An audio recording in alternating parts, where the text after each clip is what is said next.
दुर्गापुर शिव मंदिर चोरी सोरु चोरी कमिबार ना धरुनी दिने दुई दिन अंतरे विभिन्न स्थानरू नियमित भाव चोरी होउतबा बेले पुलिस हाथ खाली थिबारु साधारण असंतोष प्रकाश पाइछि। गतकाली विलंबित रातिरे अनंतपुर थाना पाखर पंचायत दुर्गापुर ग्राम लिंगेश्वर शिव मंदिररू किछि दुर्वृत्त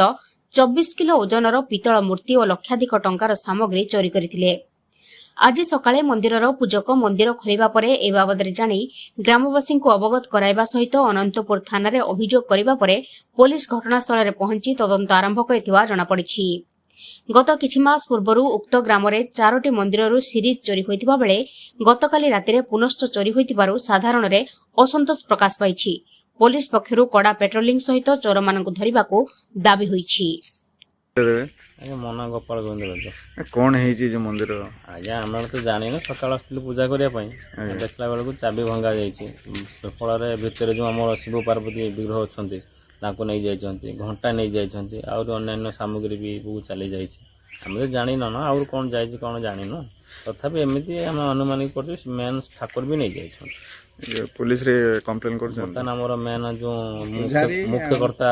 मंदिर से जाइए पूजारी जाइए और कमिटी मेम्बर मैंने भी जाइए एफआईआर देके आसले पुणी जहाँ हम मंदिर ना कौन बाबा महालिंगेश्वर एटा को गाँ एटा पाखर पंचायत दुर्गापुर ग्राम केते टंका मूल्य मान्य हम जो जो मूर्ति गुड़ा जाइए अनुमानिक 5-6 लाख टंका पर सामग्री जाइए मु तो ये जाने पिला माने छोट पिला तापर कहबे कमिटी मेंबर माने कहबे। सोररू हेमंत बारिक को रिपोर्ट आपनको खबर।